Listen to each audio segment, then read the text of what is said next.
Everyone, welcome back to the video series on TSPSC Drug Inspector Question Paper 2023.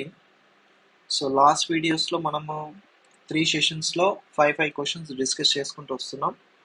So 15th question వరకు we have discussed. ఈ వీడియోలో మనము question number 16 నుంచి question number 20 వరకు justifications చూద్దాం with explanation. So what is question number 16? సో ఇక్కడ వచ్చేసి మీకు ఈ question, the normal serum osmolality is in the range of అని ఇచ్చాడు మనకి. ఓకే, సో ఇక్కడ క్వశ్చన్ వచ్చేసి మనకి సీరం ఆస్మోలాలిటీ మీద క్వశ్చన్ వచ్చింది. సో మీకు నార్మల్ రేంజ్ ఏంటో తెలిసి ఉండాలి. Let's say normal blood glucose levels, normal lipid levels, ఇలాంటివి మనకి డైరెక్ట్ క్వశ్చన్స్ కింద వస్తాయి బేసిక్గా. సో సీరం ఆస్మోలాలిటీ మీద మనకి క్వశ్చన్ వచ్చింది. సో మీకు normal serum osmolality range idea ఉందనుకోండి, ఇది డైరెక్ట్ క్వశ్చన్, మీరు డైరెక్ట్గా పెట్టేయచ్చు.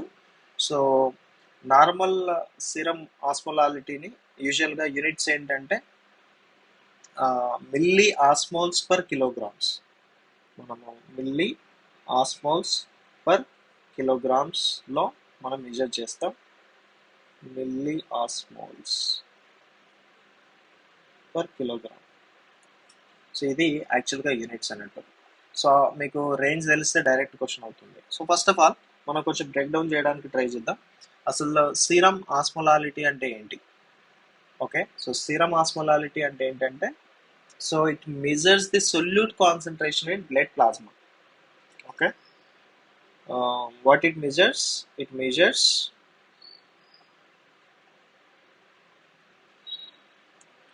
the solute అంటే నేను లాస్ట్ వీడియోలో కూడా చెప్పాను. ఓకేనా, solute concentration in blood. Okay, so mainly ఇక్కడ సొల్యూట్స్ అంటే ఏమొస్తాయంటే, అంటే బ్లడ్లో సొల్యూట్స్ ఏంటి? లెట్స్ సే బ్లడ్ కాంపోజిషన్ తీసుకుంటే మీకు సొల్యూట్, సాల్వెంట్. బ్లడ్ అనేది సొల్యూషన్ అనుకుంటే అందులో సొల్యూట్స్ ఉంటాయి, సాల్వెంట్ ఉంటుంది. సో మోస్ట్లీ సాల్వెంట్ ఏంటి? వాటర్. మీకు తెలుసు, more than 90% of blood composed of water. And solute వచ్చేసి ఏంటి? మీకు వాటర్ కాకుండా ఇంకేముంటాయి బ్లడ్లో అంటే మీకు most of the salts and proteins, okay, sugars etcetera. So ఇట్లా చాలా ఉంటాయి మనకి బేసిక్గా. ఓకే, సో సాల్ట్స్ అంటే మీకు సోడియం వస్తుంది, next potassium, calcium, what not, all the salts which are present in the blood, అవన్నీ కూడా మీకు సొల్యూట్స్ కింద వస్తాయి. ఓకే, అండ్ నెక్స్ట్ వచ్చేసి షుగర్స్లో గ్లూకోజ్ వస్తుంది, నెక్స్ట్ యూరియా వస్తుంది, ఇవన్నీ కూడా మీకు సొల్యూట్స్ కింద వస్తాయి. దేంట్లో సొల్యూట్స్ కింద వస్తాయి. అండ్ వాటర్ వచ్చేసి సాల్వెంట్ కింద వస్తుంది బేసిక్గా. సో ఈ సీరం ఆస్మోలాలిటీ అనేది దేన్ని మెజర్ చేస్తుంది అని అంటే, మీకు సొల్యూట్ కాన్సన్ట్రేషన్ని మెజర్ చేస్తుంది అని చెప్తున్నాను. ఓకే, సొల్యూట్ కాన్సన్ట్రేషన్ని మెజర్ చేస్తుంది. Okay, so as the solute concentration decreases, as the solute concentration increases in the blood. Okay, అప్పుడు మీకు ఏమవుతుంది? ఆస్మోలాలిటీ ఆఫ్ బ్లడ్ అనేది ఆర్ సీరం అనేది వేరీ అవుతుంది. ఓకేనా, సో బ్లడ్కి ఒక పర్టికులర్ ఆస్మోలాలిటీ ఉంటుంది. యాక్చువల్గా దాని మీదనే క్వశ్చన్. బట్ ఆ ఆస్మోలాలిటీ ఎక్కడి నుంచి వచ్చింది అంటే బ్లడ్లో ఉండే సొల్యూట్స్ వల్ల వచ్చింది. ఓకేనా, బ్లడ్లో ఉండే సొల్యూట్స్ వల్ల వస్తుంది. సొల్యూట్స్ ఏంటి నేను ఇక్కడ మీకు ఎక్స్ప్లెయిన్ చేశాను. సో సొల్యూట్ కాన్సన్ట్రేషన్ పెరిగింది అనుకోండి, సొల్యూట్ కాన్సన్ట్రేషన్ తగ్గింది అనుకోండి, దాన్ని బట్టి మీకు ఆస్మోలాలిటీ అనేది చేంజ్ అవుతుంది అన్నట్టు.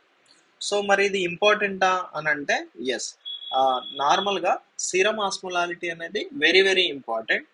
ఎందుకు అని అంటే మీకు నార్మల్ సెల్ హైడ్రేషన్, అంటే సెల్లో ప్రాపర్ హైడ్రేషన్ ఉండడానికి, ఓకేనా, అంటే సెల్ అనేది ష్రింక్ అవ్వకుండా, అండ్ నెక్స్ట్ వచ్చేసి సెల్ అనేది స్వెల్ అవ్వకుండా, ఓకేనా, ఈ నార్మల్ ఆస్మోలాలిటీ అనేది మనకి మెయింటైన్ చేస్తుంది. లెట్స్ సే సెల్ అనేది స్వెల్ అయింది అనుకోండి, దాన్ని ఏమంటాం మనము?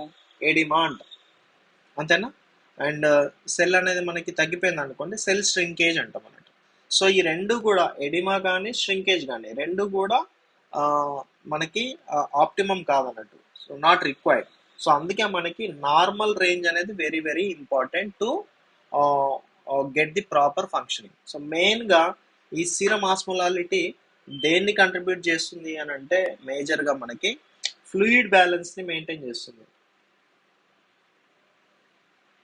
అందుకే ఇది నార్మల్ రేంజ్లో ఉండాలి. ఓకేనా? So serum osmolality plays a major role in fluid balance, especially between intracellular fluid versus extracellular fluid. అంటే ఇవి టూ కంపార్ట్మెంట్స్ తీసుకుంటే, extra cellular versus intra cellular, there is a fluid exchange. యాక్చువల్గా ఇక్కడ మనకి ఫ్లూయిడ్ అనేది ఎక్స్చేంజ్ జరుగుతుంది. ఓకేనా? So ఈ ఫ్లూయిడ్ ఎక్స్చేంజ్ జరగడం అనేది మనకి బ్యాలెన్స్డ్గా ఉండాలి అంటే ఆస్మోలాలిటీ బ్యాలెన్స్డ్గా ఉండాలి. అదర్వైజ్ ఏమవుతుంది, మనకి సెల్ లోపలికి వాటర్ ఎక్కువ అవ్వడం కానీ, లేదంటే సెల్లో నుంచి వాటర్ తగ్గిపోవడం కానీ, ఐ మీన్ డిహైడ్రేషన్ కానీ, లేదు అంటే ఎడిమా కానీ వచ్చే ఛాన్సెస్ ఉంటుంది. So this is what the importance of serum osmolality, and దానికి యూనిట్స్ వచ్చేసి milli osmoles per KG. Okay? So యాక్చువల్గా దీన్ని డైరెక్ట్ క్వశ్చన్ అని చెప్తున్నాను కాబట్టి, ఇక్కడ మీకు normal range of serum osmolarity ఎంత అంటే యాక్చువల్గా 275 టు మీకు 295 వస్తుంది. అంటే అరౌండ్ 275 to 300 అనేది మీకు right answer. So it's a direct question. So this is a right answer, milli osmole per KG. Okay? And remaining options ఏమున్నాయి మనకి, 120, 140. ఇది వచ్చేసి మనకి యాక్చువల్గా సీరంలో సోడియం లెవెల్స్ యొక్క రేంజ్, ఈ నెంబర్స్ సోడియం తోటి కన్ఫ్యూజ్ చేస్తుంది. బట్ ఇది సీరం ఆస్మోలాలిటీ కాబట్టి this is not right answer. And 180 నుంచి 200 అనేది టూ లో, ఫిజియోలాజికల్లీ ఇది కరెక్ట్ కాదు, ఇది చాలా తక్కువ serum osmolality. And fourth one వచ్చేసి 40 and 60, ఇది క్రిటికల్లీ లో, ఇంకా చాలా చాలా తక్కువ. So this is not at all compatible with the life. So obviously the right answer is 275 to 300 milli osmoles per kilogram. Okay? So ఇది మనకి బయోకెమిస్ట్రీ సైడ్ నుంచి క్వశ్చన్ అని అనుకోవచ్చు. సో ఇలా మీకు డైరెక్ట్ క్వశ్చన్స్ వస్తాయి. సో ఈ normal blood glucose levels, lipid levels, serum osmolality levels, blood freezing point, ఇలాంటివన్నీ కూడా న్యూమరికల్స్ కింద వస్తాయి. ఈ న్యూమరికల్స్ అన్నీ కూడా మనము డైరెక్ట్గా ఎప్పుడు బైహార్ట్ చేస్తూ ఉండాలి ఎవ్రీ టైం. అంటే వీక్లో ఎక్కువ సార్లు మనం ఖచ్చితంగా వీటిని రిపిటేషన్ చేయాలి. ఎక్కువ రిపీట్ చేస్తుంటే బాగా గుర్తుంటాయి. Okay? So let's move on to the next question number 17. In the context of dosage calculations. So ఇక్కడ క్వశ్చన్ వచ్చేసి మళ్ళీ ఫార్మస్యూటిక్స్ నుంచి వచ్చింది, and very very important area. Okay? Posology అనుకోవచ్చు మనము. Dosage calculation for children. What is the formula for calculation of child dose? Okay? So formula మీద question, calculation of child dose మీద వచ్చింది. సో ఇక్కడ మనకి మెన్షన్ కూడా చేశాడు, ఏమని, for children 2 to 12 years, as per Young's rule అన్నాడు. ఇది కూడా కైండ్ ఆఫ్ డైరెక్ట్ క్వశ్చన్ అనొచ్చు. మీకు యంగ్స్ ఫార్ములా తెలిస్తే ఇది డైరెక్ట్గా ఆన్సర్ చేయొచ్చు, Young's rule or Young's formula. So మనకి యూజువల్గా డోసేజ్ క్యాలిక్యులేషన్, ఎస్పెషల్లీ పీడియాట్రిక్స్లో డోస్ క్యాలిక్యులేట్ చేయడానికి we have different formulas. Young's rule అని, క్లాక్స్ రూల్ అని, ఫ్రైడ్స్ రూల్ అని, ఇట్లా డిఫరెంట్ టైప్స్ ఆఫ్ ఫార్ములాస్ ఉన్నాయి.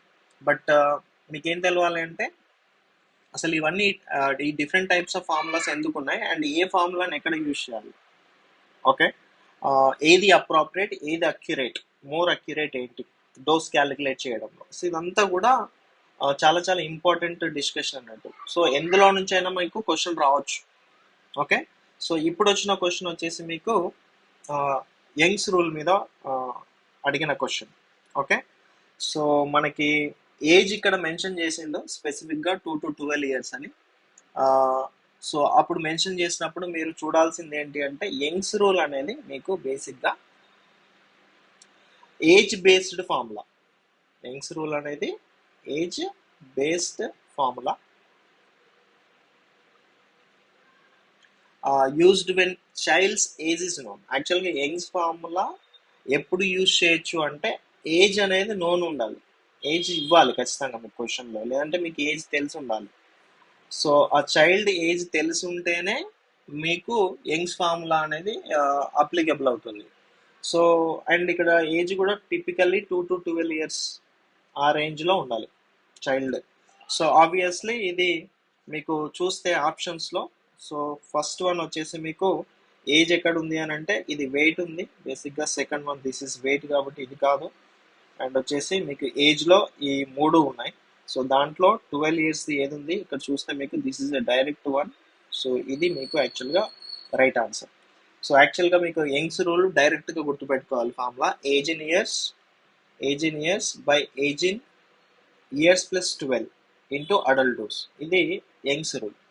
ఓకే, సో మనకి ఇక్కడ ఏజ్ ఇచ్చాడు, చైల్డ్ డోస్ క్యాలిక్యులేషన్ అంటున్నాడు, యంగ్స్ రూల్ అంటున్నాడు. సో ఆబ్వియస్లీ డైరెక్ట్గా మనం ఈ ఫార్ములా యంగ్స్ రూల్ కాబట్టి దీన్ని డైరెక్ట్గా తీసేసుకున్నాం. అండ్ మీకు క్లాక్స్ రూల్ ఉంటుంది, Clark's rule. So Clark's rule వచ్చేసి it is based on body weight. ఓకేనా, సో ఇది క్లాక్స్ రూల్ కూడా వస్తుంది. సో ఇది ఎలిమినేటెడ్ మనకి. అండ్ నెక్స్ట్ వచ్చేసి ఏజ్ ఇన్ మంత్స్ బై 150, ఇది కూడా మనకి this is not at all comes under Young's rule. And age in years plus 3 by 30 into adult dose, ఇది కూడా మనకి కాదు బేసిక్గా. సో మనకి యంగ్స్ రూల్ అనేది age based formula, Clark's rule అనేది weight based formula, and Fried's rule అనేది age in months, అంటే యూజువల్గా ఇన్ఫాంట్స్కి యూజ్ చేస్తారు అన్నమాట. సో ఇది మీకు question number 17 which is related to Young's formula, Young's rule for the calculation of dose calculation for children. Okay, next question number 18. Question number 18.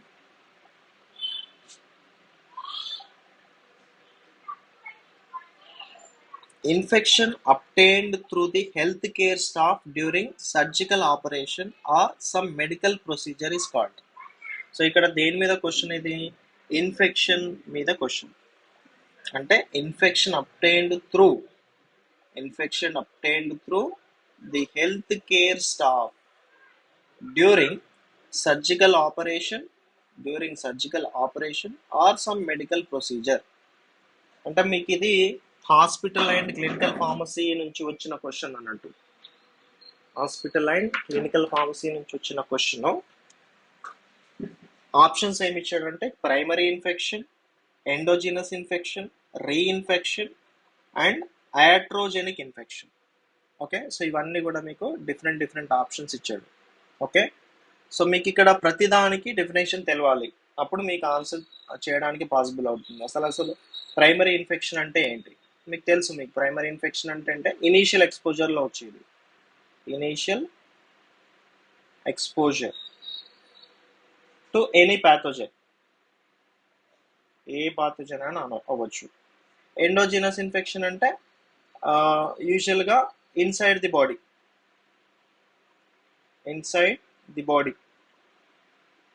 అంటే యూజువల్గా మీకు పేషెంట్స్ ఓన్ ఫ్లోరా నుంచి ఇన్ఫెక్షన్ జనరేట్ అవుతుంది with in the body, కాబట్టి endogenous కింద వస్తుంది. Endo means inside. Reinfection అంటే new infection after full recovery, అంటే ఒక ఇన్ఫెక్షన్ వచ్చింది, దాని తర్వాత ఫుల్ రికవర్ అయ్యారు, మళ్ళీ కొత్త ఇన్ఫెక్షన్ వచ్చింది, అప్పుడు రీఇన్ఫెక్షన్ అంటారు. ఇంకా ఇది ఉంది చూడండి, యాట్రోజెనిక్ ఇన్ఫెక్షన్ అనేది this is kind of important. This is caused by medical procedure, very important. Okay, so let's say medical examination అనుకోవచ్చు, మెడికల్ ట్రీట్మెంట్ అనుకోవచ్చు, అలా. సో సింపుల్గా ఏంటి అని అంటే హెల్త్ కేర్ ఇంటర్వెన్షన్ వల్ల వస్తే, ఓకే, హెల్త్ కేర్ అంటే infection because of health care intervention.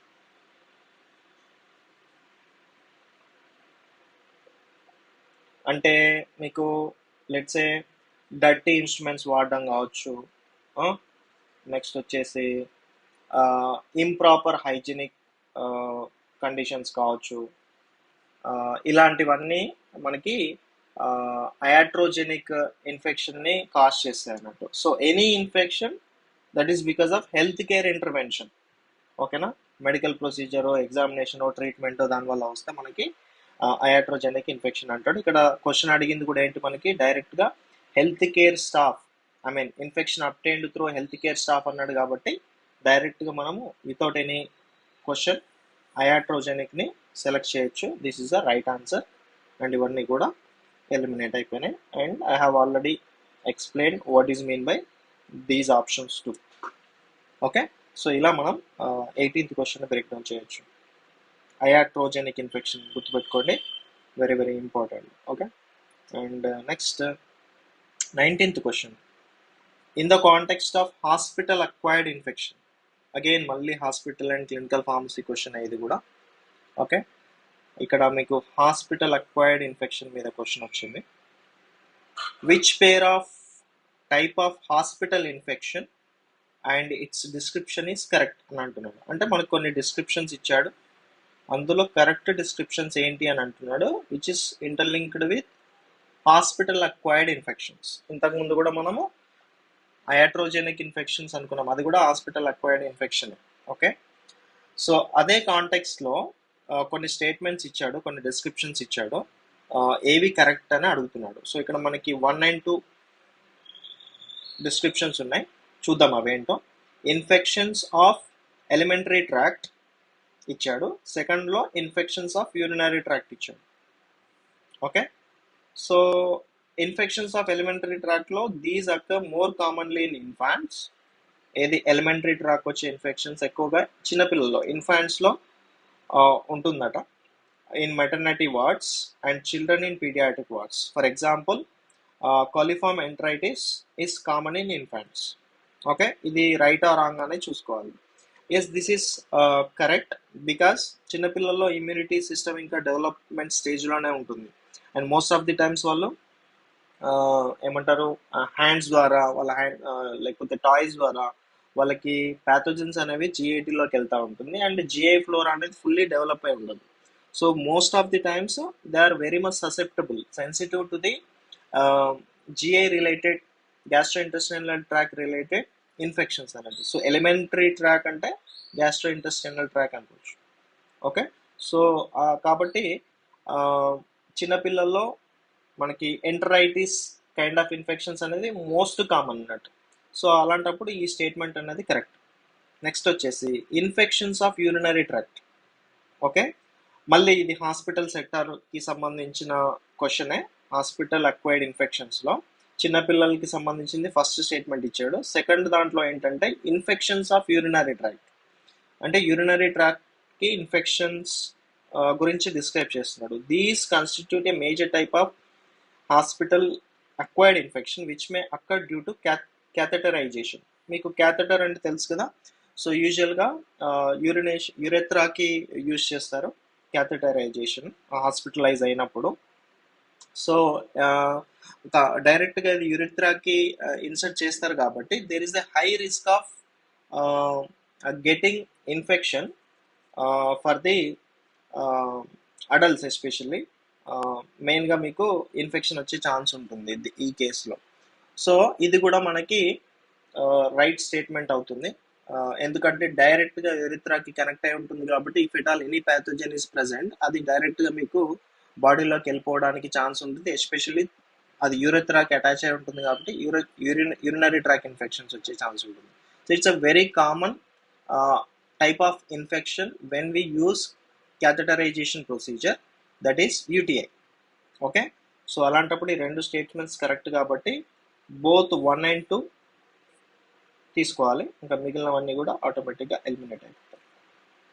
Clear? So this is question number 19. And finally, question number 20. In the context of prevention and control of hospital acquired infection. చూడండి, hospital and clinical pharmacy hospital infections మీద 3 questions సీరియల్గా వేసాడు. So you never predict, అంటే అసలు ఏ సబ్జెక్ట్లో నుంచి questions వస్తాయనేది ఎవ్వరు predict చేయలేరు. ఓకేనా? సో ఒక్కొక్క క్వశ్చన్ పేపర్ ఒక్కోలా ఉంటుంది, depends upon the mind set of the examiner. ఓకేనా? సో మళ్ళీ ఇక్కడ in the context of prevention and control of hospital acquired infection, which of the following statement is correct. మళ్ళీ statements ఇచ్చాడు, correct statement ఏంటి అని అడుగుతున్నాడు. సో చూడండి, ఇక్కడ ఫస్ట్ది ఏంటి, the hospital staff should wear gowns, mask, gloves, and they should wash their hands with soap after examining each and every patient. కరెక్టే కదా? సో గౌన్స్ వాడాలి, మాస్క్ వాడాలి, గ్లౌస్ వాడాలి, అండ్ వాళ్ళ హ్యాండ్స్ కీప్ ఆన్ వాష్ చేస్తూ ఉండాలి patient to patient. So that will minimize the hospital acquired infection. So ఇది absolutely right statement. సెకండ్ది ఏంటి, all instruments, whatever the instruments they use, like needles, syringes, dressing material, should be properly sterilized. Sterilization is very very important, especially health sector lo.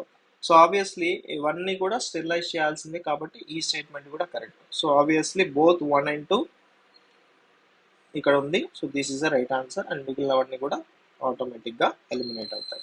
So ఇలా మనం 28th క్వశ్చన్ని break down చేయొచ్చు. So